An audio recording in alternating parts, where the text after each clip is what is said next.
নমস্কার বন্ধুরা, সবাইকে জানাই নববর্ষে অনেক প্রীতি আর শুভেচ্ছা।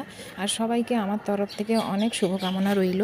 যদিও বা এই ভিডিওটা পয়লা বৈশাখের ভিডিও, কিন্তু একটু লেট হয়ে গেছে ভিডিওটা পোস্ট করতে। নববর্ষের দিন সকাল সকাল দেখো সোনার অফিসে একজন স্টাফ দেখো এতগুলো পুকুরের মাছ, জ্যান্ত মাছ দিয়ে এলো। সেগুলো আমি সকাল সকাল ভালোভাবে কাটাকুটি করে তারপর এটাকে ভালোভাবে ধুয়ে নুন হলুদ মাখিয়ে এটাকে আমি ভেজে রেখেছি। তো এতদিন ধরেই তো মায়ের ওটি হওয়ার পরে আমাদের বাড়িতে প্রায় এতদিন ছিল, তো মা তো বাড়ি চলে যাবে বলছে। আর সেই কারণে দেখো দাদা বৌদি পাপা সবাই মাকে আনতে আসছে। আর মায়ের আর একটা বড় দিন কি বলো তো, আজকের মায়ের জন্মদিন, ওই পয়লা বৈশাখের দিন, সেই জন্য একটু আয়োজনটা একটু ভালোভাবেই হচ্ছে। আর সকাল সকাল ওর মতো করেই ভাতটা বসিয়েছি। আর জানো তো, রোজ আমি এই কাজটা করি। ভাতটা যখন ফুটে উঠবে, এই ভাতের যে স্টিমটা আছে এটা আমি আমার স্কিনে নিই। আর এটা আমার ধারণা, এটা আমি রেজাল্টও পেয়েছি, এটা আমি রোজ রেগুলার আমি নেই।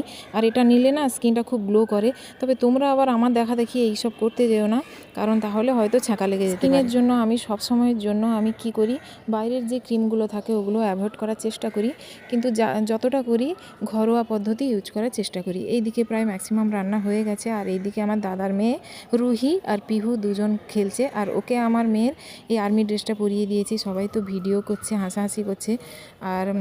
আর বৌদির যেহেতু মঙ্গলবার, সেই জন্য বৌদি নিরামিষ খায়। আর বৌদির জন্য সেই জন্য কি করেছি, আমিষের যত পদ রান্না করে আবার চান টান করে এসে বৌদির জন্য আবার নিরামিষ রান্না করেছি। চলো তোমাদেরকে একটু মেনুটা দেখিয়ে দিই। আজকের মেনুতে কি আছে।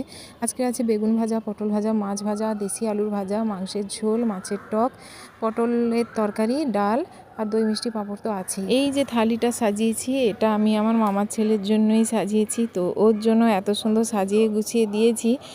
তো এইসব নিয়ে ভীষণ ইয়ার্কি করছে আমার সঙ্গে। তারপরে ব্যাস খাওয়া দাওয়া করে অনেকক্ষণ ধরে গল্প করলাম।